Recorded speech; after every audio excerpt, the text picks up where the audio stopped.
Arsenal fans, what a great match. पहले match के बाद जहां यूनाइटेड के साथ हम लोग जीते तो थे, लेकिन लग रहा था कि शायद इतना अच्छा परफॉर्मेंस नहीं रहा है। This performance really really less down a marker.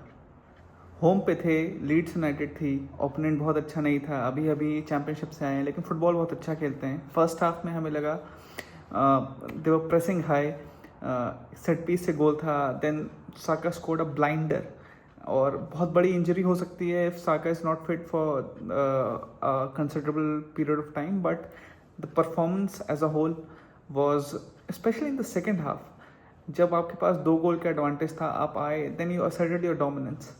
हर तरह आप प्रेस कर रहे थे, you didn't allow them to breathe. और मेन सबसे इम्पोर्टेंट बात, जो सबसे इम्पोर्टेंट थी आज के मैच में, that Gyokeres had to score. Pressure would have risen considerably अगर होम मैच में लीड्स के अगेंस्ट वो ना गोल मारते तो।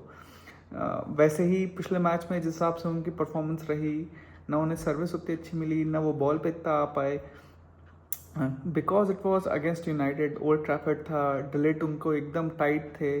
तो पिछला मैच जिस हिसाब से गया, it was very important, it was imperative कि इस मैच में वो स्कोर करें, and score he did, and what a fantastic goal.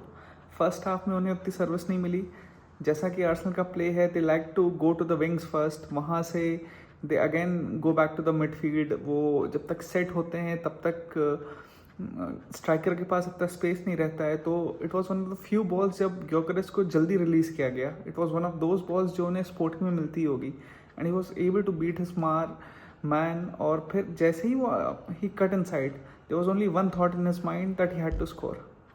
And that is the hallmark of a goal scorer, कि जब आप उस पोजीशन में हो तब आप पास आस करने की ना सोचें, the only thought you have is of scoring.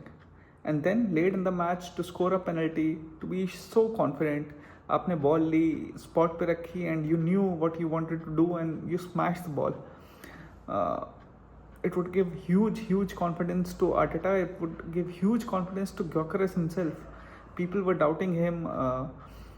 काफ़ी राइवल फैंस ट्रोल कर रहे थे, दो it was just one match, but 0-0-7 लोग बोलने लगे थे, 0 गोल्स 0 असिस्ट, 7 मैच हो जाते तो he would have been the 0-0-7 for Arsenal. तो इट वॉज वेरी इंपॉर्टेंट कि वो दूसरी मैच में वो सब साइड में रखें, गोल स्कोर करें, and now onwards and upwards. Now it will be much easier for him. Teammates will find him. जैसे कि उन्होंने गोल मारा, तो आई थिंक इस हफ्ते ट्रेनिंग में भी ऐसे आप देखेंगे कि दिल वर्क की जो जल्दी ग्योकरेस को कैसे रिलीज कर सकते हैं, because he is an asset. जो उनके पास स्पीड है, जो स्ट्रेंथ है, 1-on-1 में जो उनकी स्ट्राइकिंग एबिलिटी है, the way he can beat his man, it's something that can't be taught. और अगर Arsenal want to make the best use of him, तो उन्हें जल्दी रिलीज करना ही पड़ेगा। And I am sure as smart as Arteta is, we'd see in the upcoming game weeks how he tinkers with his team, क्योंकि अभी साका भी injured हैं, Odegaard भी इंजर्ड हैं, so it's the right time to experiment.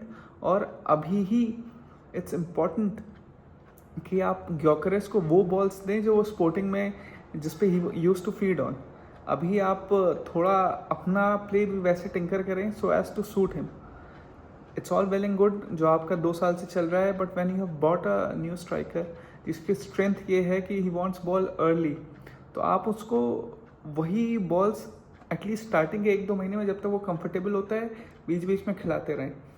And another major positive for Arsenal was the debut of Max Dauman. I mean, I've been shouting from the rooftop since the last 2 months कि this is a kid who's going to be special. He can be of the level of Lamine Yamal or even a new Lionel Messi. He is that good.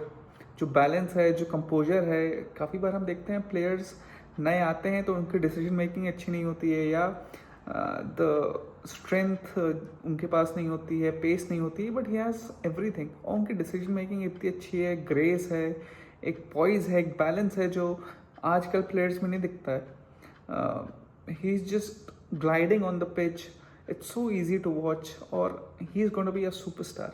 I can assure you that he is a player who's going to be a superstar in the future. So all these are the major positives for Arsenal.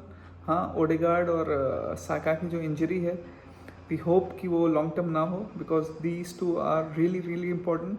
But Arsenal जो अभी transfer business किया है that takes care of majority of these issues. हमारे पास Odegaard गए तो वेनियरी थे, साका गए तो मेडवाके वहाँ शिफ्ट हो गए. So many people were doubting कि मेडवाके अच्छा खेलेंगे कि नहीं, but today he really shone first as a left winger and then he really came into his own after Saka got injured. We could see कि उनकी preferred position right wing है. तो एजे के आने से शायद अगर साका भी फिट हैं तो Madueke might not get a chance to play, but as a substitute as an impact player he could be, really, really important for Arsenal. So positives all around, except for the injuries, and I hope they continue this momentum because City भी आज हारी है, so they need to lay down a marker early in the season. अगर वो पहले ही 2-3 महीने में 5, 6, 8 points का गैप बना लेते हैं, so it will be much easier for them to live up to the expectations of going all the way this season. क्योंकि सबकी expectations बहुत ज़्यादा हैं, पैसे बहुत खर्च किए हैं, नए प्लेयर्स बहुत अच्छे आए हैं.